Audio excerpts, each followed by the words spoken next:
We'll move on with Deputy O'D. Question 57, 30 seconds. Well, in the spirit of your latest injunction, Cathaoirleach, the question is self-explanatory.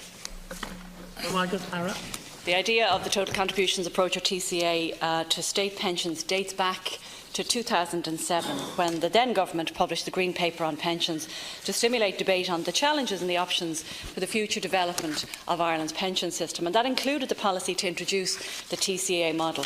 The consultation process was lengthy, thorough and inclusive, and involved regional seminars, a national conference and consultation meetings with sectoral interests, as well as very many written submissions. The consultation informed the development of the 2010 National Pensions Framework, which was set out the policy to introduce TCA, indeed by your own party, who was in government at that stage. And this approach was subsequently endorsed by the OECD in its review of the Irish pension system in 2013, Chair. And as the Government intends to introduce the TCA from 2020, I launched a public consultation on its design on the 28th of May. This consultation is not about the policy concept or the rationale, because that's already been well thought out, but on the actual design and the implementation of TCA. And my department invited a range of sectoral interest groups and the media to a formal launch, at which we provided, I hope, a very informative presentation.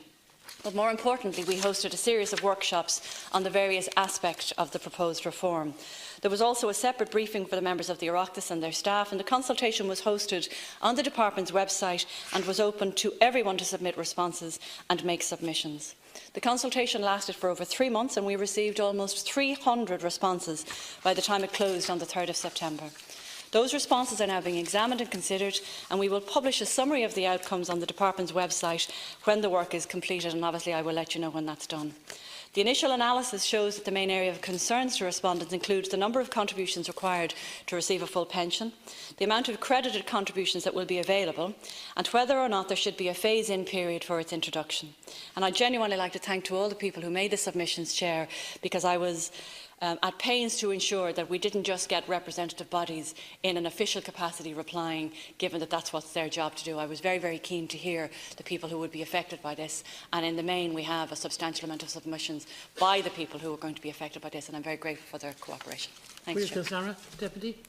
Yeah, well, I just want to ask the Minister, the baseline, the 40-year baseline, as the Minister will be aware, the S stamp, the self-employed stamp, first came into being in 1988, which would make it very difficult for the self-employed people now who are applying for the pension now, or will be applying in 2020 after the new system comes into place, to qualify for the full pension. So, you know, how wedded is the government to the idea of 40 years baseline?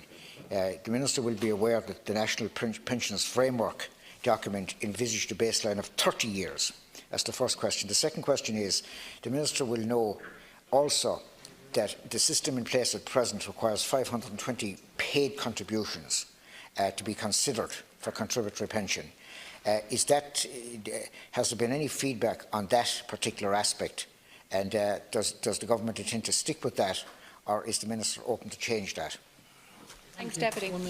On your first point, the issue was actually raised in a number of submissions, and I'm actually told that a TD made a similar submission. I'm not sure if it was you or not, Deputy, but I am conscious that it's one of the matters, obviously, that have to be considered before we make the final decision. And while 40 years is the norm for many pensions, it's the number that will be required under TCA 2012 model.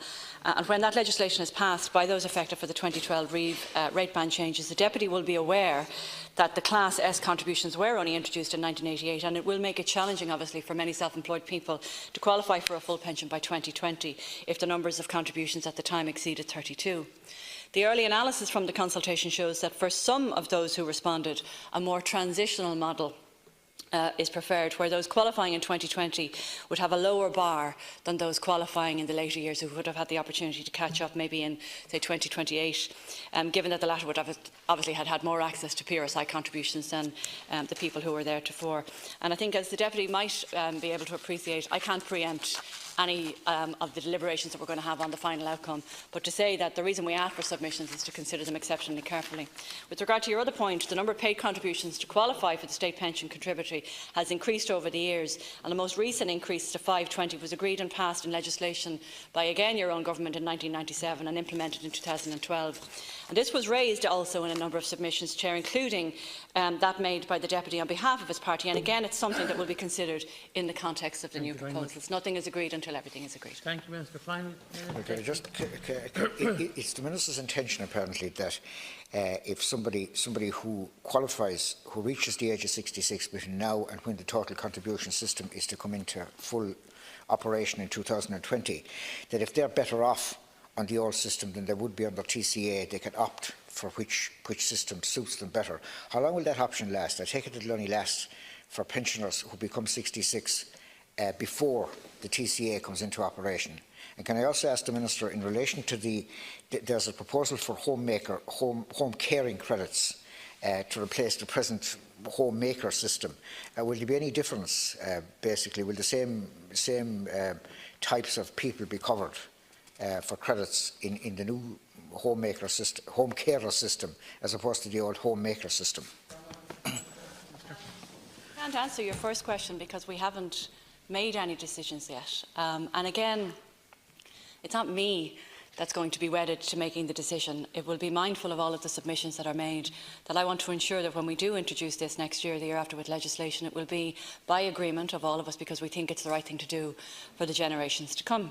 And that might include myself and your good self, sir. So we'll do it together collectively and we'll do what's in the best interest of pensioners going forward.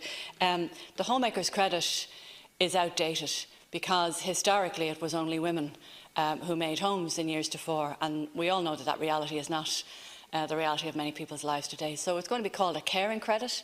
It's not just going to be confined to children, it's going to be widened out to adults like myself and yourself, maybe looking after our parents, maybe looking after one of our siblings who mightn't be as lucky enough to have good health. I want to ensure that people who are caring, who are an invaluable resource to not only their families but to the state, are recognised and their contributions towards their state pension are fulfilled.